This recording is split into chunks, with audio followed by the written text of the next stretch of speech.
നമസ്കാരം. കർക്കിടക മാസ ഫലങ്ങളാണ് പറയാൻ പോകുന്നത്.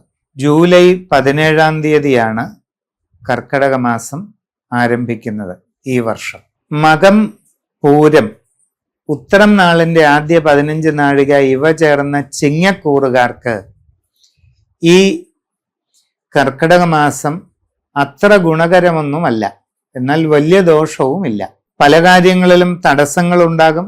ഉദ്ദേശിക്കുന്ന രീതിയിൽ വേഗം നടക്കണമെന്നില്ല. കുറച്ച് കാത്തിരിക്കേണ്ടതായിട്ട് വരാം. തൊഴിൽ അന്വേഷിച്ച് പരിശ്രമിക്കുന്നവർക്ക് താമസങ്ങൾ നേരിടും. വിദേശ തൊഴിലിന് പോകാൻ ശ്രമിക്കുന്നവർക്ക് ആ കാര്യത്തിലും വളരെയധികം കാലതാമസങ്ങളും ബുദ്ധിമുട്ടുകളും ഒക്കെ ഉണ്ടായേക്കാം. പരിശ്രമം തുടരുന്നത് നല്ലതാണ്. എന്നാൽ ഇങ്ങനെയുള്ള പരിശ്രമങ്ങളിൽ സാമ്പത്തിക നഷ്ടങ്ങളോ കാര്യപരാജയങ്ങളോ ഉണ്ടാകാതെ പ്രത്യേകം ശ്രദ്ധിക്കുക.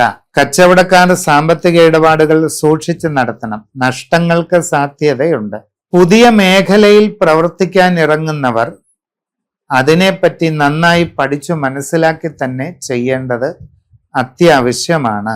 നിങ്ങളുടെ കസ്റ്റമർമാരുമായി നല്ല ബന്ധം നിലനിർത്താൻ പ്രത്യേകം ശ്രദ്ധിക്കണം. നിങ്ങളുടെ ബിസിനസ് രംഗം ശോഷിച്ചു പോകാതെയും ബിസിനസിന്റെ അളവ് കുറഞ്ഞു പോകാതെയും വളരെ ശ്രദ്ധിക്കുക. സ്വന്തമായി വിവിധ മേഖലകളിൽ പ്രവർത്തിച്ചു കൊണ്ടിരിക്കുന്നവരും വളരെ കരുതലോടെയും ശ്രദ്ധയോടെയും കാര്യങ്ങൾ ചെയ്യേണ്ടത് ആവശ്യമാണ്. കുട്ടികൾ പഠനകാര്യങ്ങളിൽ കൂടുതൽ ശ്രദ്ധ കൊടുക്കണം. ഇല്ലാത്ത പക്ഷം പല പ്രയാസങ്ങളും ഉണ്ടാകാം. കുടുംബപരമായ കാര്യങ്ങളിൽ ശ്രദ്ധയോടെയും സൂക്ഷ്മതയോടെയും മുമ്പോട്ട് പോവുക. സംഭാഷണത്തിൽ കരുതലും മിതത്വവും ശീലിക്കുന്നത് വളരെയധികം നല്ലതാണ്. ആരോഗ്യകാര്യങ്ങളിൽ പൊതുവായി ഒന്ന് ശ്രദ്ധിക്കുക. മനസ്സിന് സംഘർഷവും പിരിമുറുക്കവും കൂട്ടുന്ന തരത്തിലുള്ള സാഹചര്യങ്ങളിൽ നിന്ന് ഒഴിഞ്ഞു നിൽക്കുക. നിത്യവും വിഷ്ണു സഹസ്രനാമം ജപിക്കുന്നതൊക്കെ നല്ലതാണ്. ഗൃഹനിർമ്മാണമോ മറ്റ് നിർമ്മാണ പ്രവർത്തനങ്ങളോ നടത്തുന്നവർ പാഴ്ചെലവുകൾ ഒഴിവാക്കാൻ പ്രത്യേകം ശ്രദ്ധിക്കണം. ഏത് കാര്യത്തിലും വളരെ ശ്രദ്ധയോടുകൂടി ഇറങ്ങിത്തിരിക്കുക.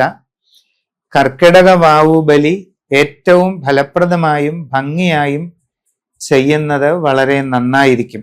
നിങ്ങളുടെ കുടുംബത്തിൽ കാവുകളോ കുടുംബക്ഷേത്രങ്ങളോ ഒക്കെ ഉണ്ടെങ്കിൽ അവിടങ്ങളിൽ വേണ്ട രീതിയിലുള്ള അനുഷ്ഠാന കാര്യങ്ങളെല്ലാം ശ്രദ്ധാഭക്തി പൂർവം ചെയ്യേണ്ടത് ആവശ്യമാണ്.